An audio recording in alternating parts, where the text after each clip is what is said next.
Guys, the Ludaguna. Now, I've previously said, and I still believe it, of course, with us not knowing the likes of Ozil, Alexis, Wilshere on paper, we actually don't know what they're doing. I mean, yes, there's talk of players staying or some players might be going, but on paper, 2018, a decision has to be made. If you was to look at it logically, you'd probably reckon people would be sold.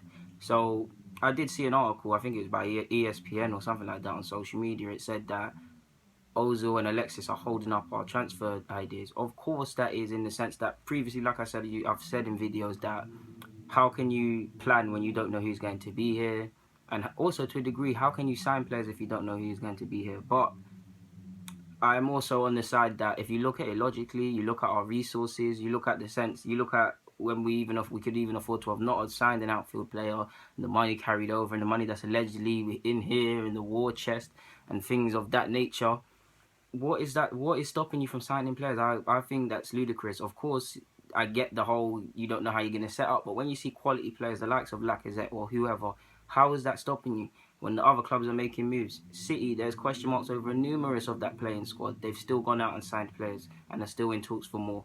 Chelsea, slightly different, but they've got question marks over their players, such as Costa. They're still not stopping them from being linked with the likes of Lukaku, Aubameyang, etc., etc. Sandro, the left back, not really part of that, but you get where I'm going. United, there's talk of Zlatan. Zlatan's obviously been released on paper. There's talk of bringing him back. They've got Rashford who can play through the middle. That's played out wide. That some want to play through the middle. Martial, the same. Even on paper, I know Rooney's probably gone, but if you want to be real technical, there's people like Rooney. Is that stopping them? Is that stopping them from making moves? If the papers are right and reports are right, Morata's there. So why are we making up nonsense excuses?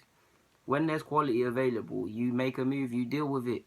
On paper, even if they were to say, let's just say for argument's sake, we agreed a fee for Lacazette, and he said, "Oh, I don't really know the players you're gonna have. You're gonna have the players you're gonna have around next year." Firstly, you say to him what? You say to him, on paper, Alexis and Ozil are still here, so that's nothing for you to worry about. You just play football. Secondly, even if Alexis and Ozil went, the players here are far superior to the Lyon players. No disrespect to Lyon because they've got a couple of other players. And the size, yes, we'll be playing in Europa League, but the size of the squad and the quality of the squad is better than Lyon's. Thirdly, you could also present that if they were to go, you're the main man. Undoubtedly, we'll build the team around you. Like it's just nonsense. I mean, I don't know if how true the reports are. I mean, this is the type of year you'll see nonsense. I mean, if we were to believe papers all the time, already Alexis would be at City, Szczesny would be at Juventus, Oxlade would be at City, Manchester United would have several players would have left Manchester United. It's like Martial, I saw Martial to someone, I think it was back to Monaco, that would have been true. We know this is the time where papers can get away with cheap stories, with talking, quite frankly, nonsense because it will sell, it will scare people. But I mean, while I get that when you look at pre-season and you look at the season, then you can't really plan if you don't know he's going to be here. When there's quality on the market or whatever, that's nonsense. That is nonsense.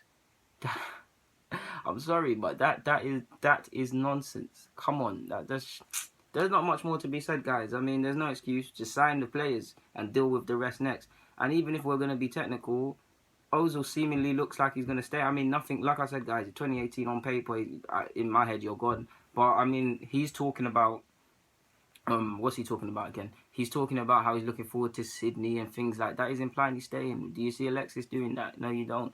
There's talk of Alexis. He's got a deal worth up to 300k per week on the table. His future will be decided after the Confederations Cup, I believe, either the next day or the next week. I can't remember which one. We start pre-season, so you'd like to think things have to be decided fairly quickly, because when pre-season starts, the season comes pretty quick, and we're going to need to have our signings in. Obviously, the quicker you do it, I'm of the opinion that yes, it's great to do business early when you see quality, because it allows them to integrate early or get a feel for the team.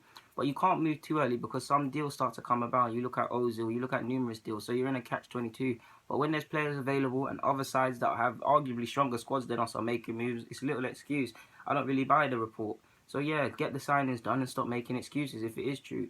Guys, the shortest video I have to do, the Ludaguna, I'm signing out, not to waffle. Subscribe, comment, you guys know the drill.